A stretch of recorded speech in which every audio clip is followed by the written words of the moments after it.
आप सभी को जय मसीह की। परमेश्वर हम सभी को आत्मिक रूप से आशीषित करे। प्रियो, वचन में जाने से पहले हम ये समझे कि ऐसी कौन सी बातें हैं जो हमको प्रभु के साथ चलने से रोकती है। वो है हमारा अतीत, हमारा पास्ट, जो बार बार हमारे सामने लाकर रख दिया जाता है और हम हताश होकर पीछे हटने लग जाते हैं। आइए हम वचनों से देखें। प्रकाशित वाक्य 12 अध्याय उसका 9 पद में लिखा है, और वो बड़ा अजगर अर्थात वही पुराना सांप जो इब्लिस और शैतान कहलाता है और सारे संसार का भरमाने वाला है, पृथ्वी पर गिरा दिया गया और उसके दूत उसके साथ गिरा दिए गए। जब वो शैतान और उसके दूत पृथ्वी पर गिरा दिए गए हैं, तो वो डायरेक्ट हमारे सामने नहीं आ पाते हैं, बल्कि वो हमारे अपने आसपास के जान पहचान वाले परिवार के लोगों को इस्तेमाल करते हैं। उनको ज़रिया बना बनाकर हम सबको जो प्रभु में बढ़ते हैं, उनको कमज़ोर करने या गिराने की कोशिश करते रहते हैं या करता है। और हमारे उन बातों को, जो गुनाह, अपराध, गलतियाँ, पाप, कोई ऐसी बातें जिसे छोड़कर हम आगे बढ़ जाते हैं, उसे लाकर हमारे सामने रख देता है और हम फिर से वही करने लगते हैं जो नहीं करना चाहते। इसलिए पौलुस ने क्या कहा है, रोमी उसका 7 अध्याय उसका 15 पद में वचन कहता है, और जो मैं करता हूँ उसको नहीं जानता, क्योंकि जो मैं चाहता हूँ वो नहीं किया करता हूँ, परंतु जिससे मुझे घृणा आती है वही करता हूँ।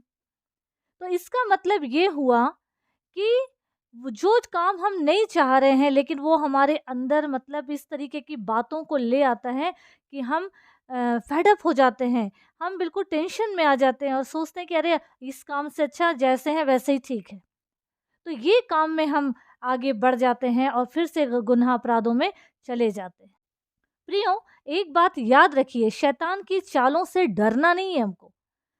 चाहे बड़े बड़े से चैलेंजेस हो, बुरा माहौल हो, समस्या से हम घिर जाएं, पर रुकना नहीं है। प्रभु के कार्य के लिए हमको चलते रहना है और ये स्मरण रखना है कि वचन क्या कहता है। पहला यूहन्ना 1 अध्याय उसका 9 पद में लिखा है, यदि हम अपने पापों को मान लें तो वो हमारे पापों को क्षमा करने और हमें सब अधर्म से शुद्ध करने में विश्वास योग्य और धर्मी है। प्रियो, जब हम अपने पापों को, अपराधों को, गुनाह को, गलती जो भी कुछ हमारे जीवन में होता है उसको मान लेते हैं और परमेश्वर के साथ ईमानदार और खुदा से लिपट जाते हैं, तो वो हमारे पापों को अपने पीठ पीछे फेंक देता है। मतलब हमारे जो पाप हैं उसको परमेश्वर अपने पीठ के पीछे फेंक देते हैं, ताकि उसको स्मरण ही ना कर सके। इसलिए तो वो हमें एक नया जीवन देते रहते हैं और यूज करते हैं, अपने कार्य के लिए इस्तेमाल करते हैं। वो मनुष्य तो है नहीं कि बार बार एक ही बात को सामने ले आए।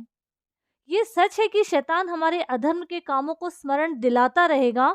परमेश्वर ने जो पापों की क्षमा हमें दे दिए हैं, उसकी एक पहचान ये भी है कि शैतान परेशान रहेगा और हमारी अच्छाइयों को नहीं, पर हमारी उन बातों को लोगों के सामने या हमारे सामने लाता रहेगा जो बुरी है, ताकि हम डर जाएं या चुप हो जाए और खुदा का काम रुक जाए।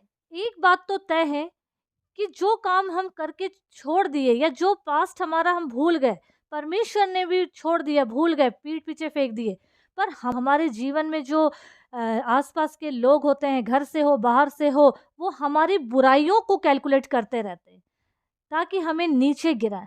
लेकिन एक बात याद रखिए, ये माहौल कभी नहीं मिटेगा, ये हालात बने ही रहेंगे। हमें उसी के साथ साथ प्रभु के काम को करते जाना है, पलटना नहीं है। क्योंकि अगर हम वचन से देखें, पहला राजा 15 अध्याय उसका 5 पद में क्या लिखा है, क्योंकि दाऊद वह किया करता था जो यहोवा की दृष्टि में ठीक था, और हित्ती उरिय्याह की बात के सिवा और किसी बात में यहोवा की किसी आज्ञा से जीवन भर कभी नहीं मुड़ा।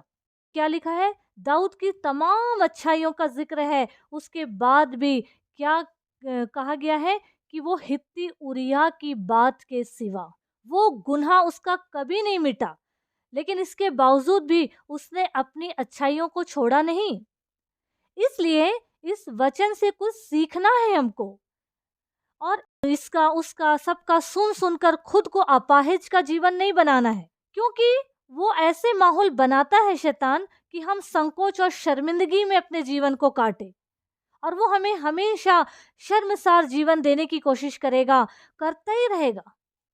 प्रियो, जब इज़राइली प्रभु के साथ आगे बढ़ते जाते थे, तो खुदा ने लाल समंदर को भी उनके सामने से 2 भाग कर दिया।